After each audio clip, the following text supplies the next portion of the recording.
how does that go against the notion in Hollywood? Like something that Ridley Scott had gone on to with what was that recent one with Moses, right? What was it? Oh, with Exodus. With Batman. What's his name? Yeah. Where he said that you couldn't do a Hollywood film with a very diverse cast. Yeah. You had to do an all-white cast. Right. And there's even another one set in Egypt more recently, where it's an all-white cast, and the director and the producers had to come out and say like it was a mistake not casting more ethnicities. Right. So how does that thirst for more an ethnic cast go against the Hollywood notion of that you need? Well, the idea that they have to cast white people in these roles that are where they're Egyptians or they're from anywhere else in the world that isn't a European country, but they're still white people playing these characters.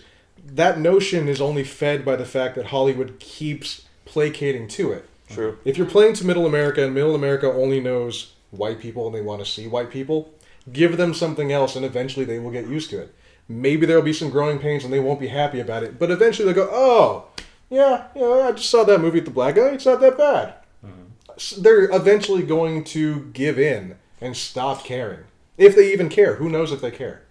So it's basically what you're saying, Jeremiah, is that at a top-down level, you just need more diverse. Yeah, I think if there was an active effort to push more people of different ethnicities into lead roles, where they weren't pigeonholed into playing a black guy's playing the gangster, or a Mexican guy's playing a cholo, or an Asian guy's playing a accountant or a grocery store clerk or something. Well, and I almost feel like too, like it's almost gone like so far the other way that we don't have like great villain roles. People are kind of too afraid to put the villain role on women or people of color, because it's like I feel like a lot of those characters could be like great characters, you know, if they would give them like, I mean, I love a lot of the villains that I watch stuff in, and it's like you need to give the roles to them too to be like these great characters to kind of find the complexities. Well, wouldn't you say Samuel Jackson has played a lot of villains anyway, so he's always I mean, I do feel like that. I mean, played everything. I mean, I think he's just such a diverse actor. Yeah, he is such a diverse actor. He can do anything.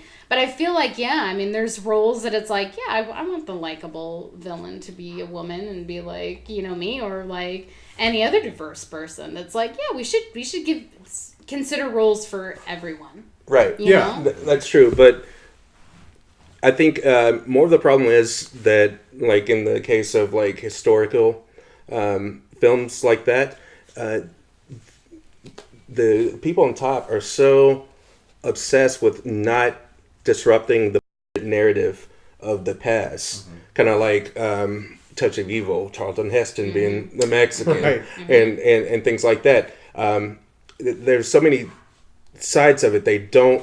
They want to play to Middle America so they can get the box office money. It's a very economic decisions, but at the same time, they're too afraid that their careers are going to end if they say, okay, this was the Middle East back in biblical times, but everybody's white. We can't tell the truth and say they're darker and not necessarily black or African, but non-white. Yeah.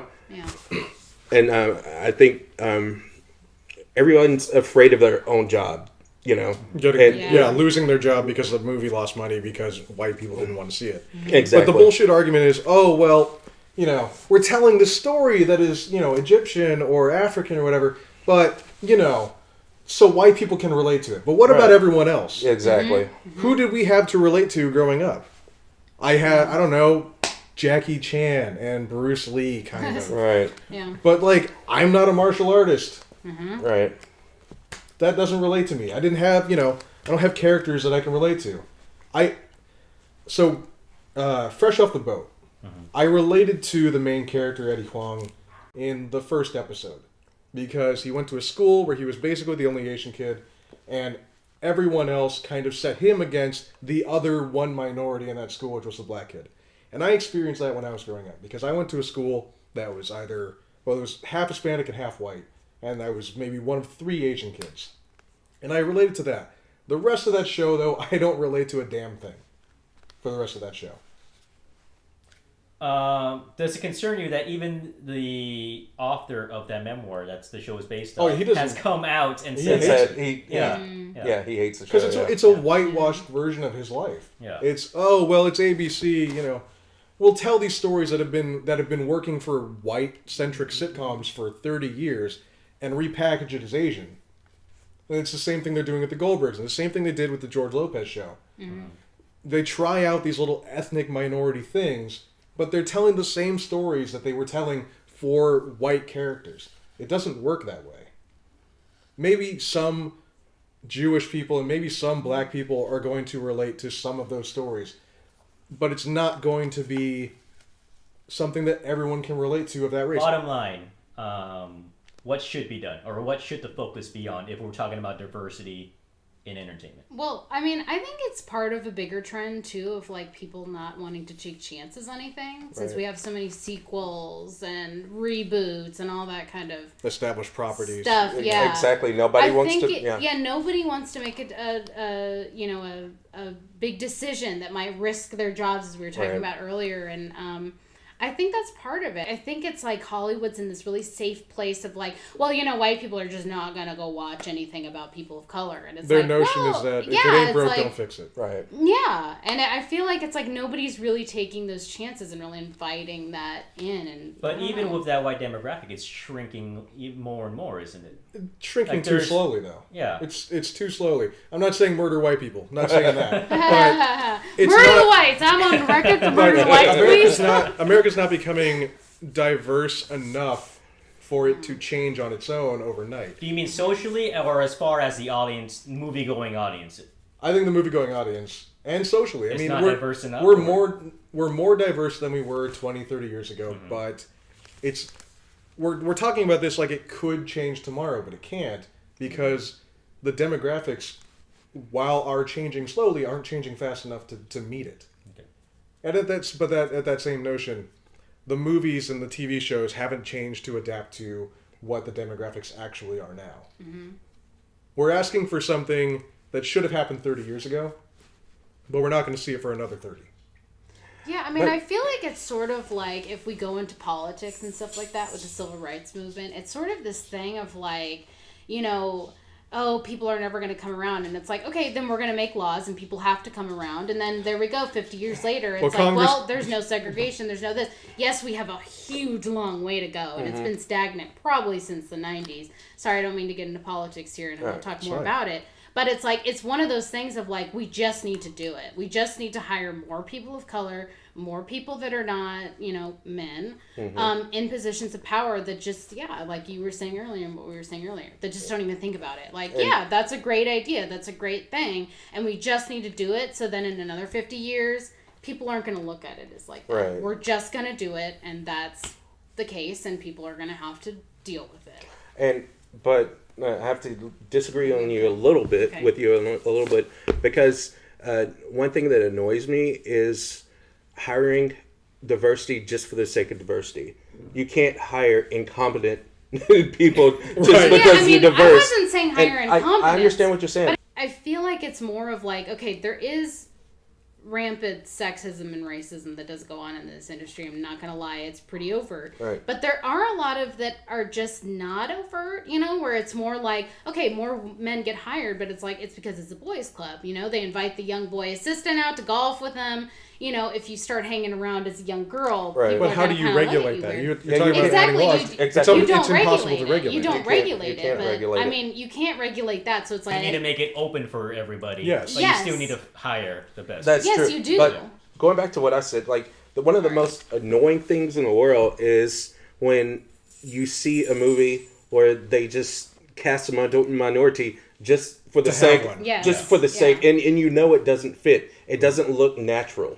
So, I mean, because it's only because it's a poorly written character, or it's a poorly chosen actor, or they just shoehorn them into the story for no reason. Right. Well, let's bring up the character of Mike Milligan in Fargo. Yeah. The currency in Fargo, right? Okay. Right. Who is generally seen as being cast against type.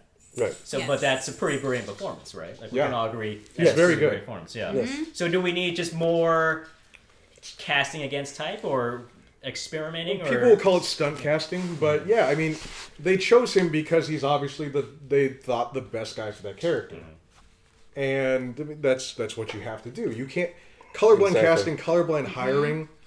It sounds great, and I wish we could have it, but how do you regulate that? How do you convince people to go with it? I have no idea. I don't know what the solution is to this problem. There's no solution. Because I know, like, when I was just making my short, shitty film, but it's like, when you make that, it's like the casting directors just automatically think white. Yeah. They just sent me a bunch of white faces, and I'm like, well, that's not necessarily what I meant. I didn't write in a race, because I felt like, I want this to be open to anyone who can do it, and who's right for it, and who really clicks with it. But the thing is like, they just automatically do that, and you're just like, you know, you have to tell them otherwise. Yeah. So I feel like it's kind of, it's kind of a difficult thing, but it's like, if you have more diversity behind the camera, that breeds more diversity probably in front of the camera. Or we could That's just what I say. cast a rock and everything. I would be down with that. Yes, I would. No, I just say, like, for filmmakers, like, black, white, young or old, whatever, just follow your passion, and, you know, I agree with Jeremiah. I think it's too much to regulate things. You let them happen spontaneously. Let society, like, kind of push people that way.